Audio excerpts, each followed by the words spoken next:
Racing of a different kind now, the island's top 3-year-old horse Wow Wow recorded the most important victory of his career to date when he landed Sunday's 46th running of the Jamaica 2000 Guineas over a mile at Guineas Park.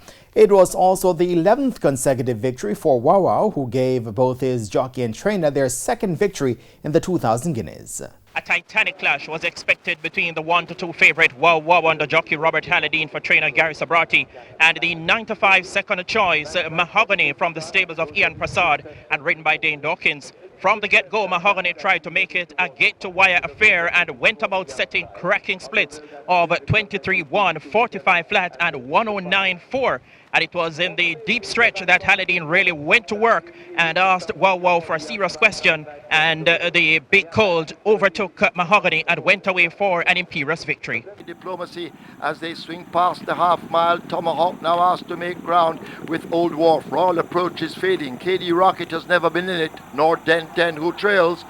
They leave the 3/8 pole in the Guineas, and Mahogany, the tearaway leader, now begins to come back as Wow Wow eats into the lead with 5/16 to run. It is Mahogany on that lead. Here is Wow Wow now asked to challenge. They're into the lane. A quarter of a mile to run in the 46th running of the 2000 Guineas, and Mahogany is brave and bold, but Wow Wow now beginning to wear him down on the outside. Mahogany gives way. Wow Wow grabs a hold of him and now hits the front with a furlong to run. It is Wow Wow, Halladine wailing away with the left-hand stick, a 16th to run. Wow Wow, he's only lost once in his entire career and he won't lose this afternoon. Wow Wow, wow-tastic in the end, wins it over Mahogany, Double Crown, Tomahawk and Nipster.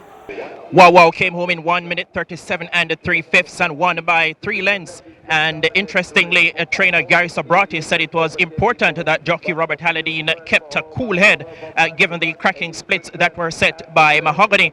Halladine, on the other hand, said he always knew that given those blistering splits that the leader would have come back eventually, and that was what happened. I break well, but when I look, Mahogany was taking away himself on the outside. Nipster was inside. I had to stay close to him because the pace he has, he's going to have a little strength up the straight, so you can't let him go that far. But going 45 in a race like this is suicide. So all I had to do was keep Wow up, let him know Mahogany is the horse to catch, and he's a very wonderful horse. He has a lot of sense and he dug deep and ran past him. I didn't plan to take him on, just plan to sit off the pace, just right behind him, close to him. But I think he made a big move at the 6th furlong and kind of left us a little flat-footed. We've been chasing him from that, and you know, a good thing is Jackie didn't panic because he knows what this horse can do.